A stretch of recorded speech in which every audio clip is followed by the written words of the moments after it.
అందరికీ నమస్కారం అండి. ఈరోజు నేను చేయబోతున్న వీడియో ఏంటంటే, మౌనం. ఈ మౌనం అనేది ఆహ్, కొంతవరకు అందరూ చేయగలిగిన పనే. కానీ, అందరూ చేయడానికి కొంతవరకు సంకోచించే పని. కానీ, దీన్ని అలవాటు చేసుకోవడం అనేది, ఈ మౌనంగా ఉండడము, లేదంటే కొంత ఆహ్, సైలెంట్‌గా ఉండడం అనేది అలవాటు చేసుకోవడం అంటే, అది చాలా మంచి హాబిట్ అండి. ఎందుకంటే ఆహ్, జనరల్‌గా మనము పోల్చినట్లయితే అంటే వేరే ఉద్దేశంగా చెప్పట్లేదండి. మనము చూసినట్లయితే గనక ఆహ్, ఎక్కువగా మాట్లాడుతూ ఉండేవాళ్ళుంటారు.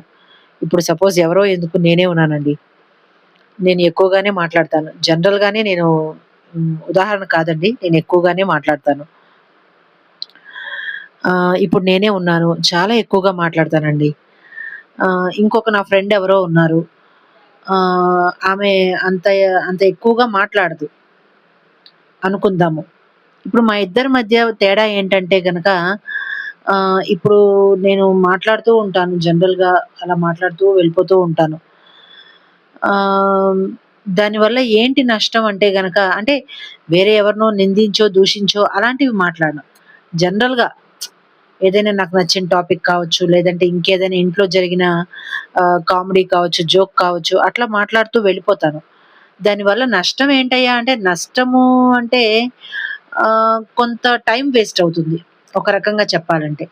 అండ్ ఇంకొకటి మనం చెయ్యవలసిన దాని మీద కాన్సంట్రేషను కొద్దిగా తక్కువవుతుంది. ల్యాక్ ఆఫ్ కాన్సంట్రేషన్ అవుతుందనమాట.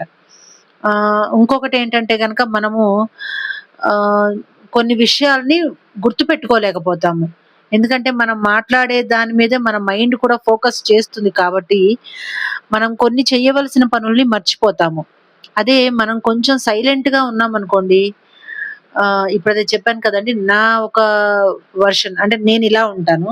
నా ఫ్రెండ్ ఇంకొక అమ్మాయి ఉందని అదే జనరల్‌గా చెప్పాను కదా!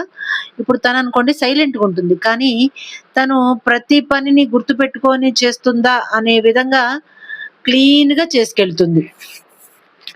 అట్లాగా ఆహ్, హ్మ్, మనము ఏదో ఒకటి మాట్లాడుతూ ఉండేదానికన్నా కూడాను, కొంత సైలెన్స్ కానీ, కొంత మౌనం కానీ మనము పాటించినట్లయితే ఎందుకు మాట్లాడడానికి, మాట్లాడకపోవడానికి ఈ రెండిటి మధ్య తేడా ఏంటి అంటే, మనము ఏం చేస్తామో మన మైండ్ కూడా దాని మీద ఫోకస్ చేస్తుంది.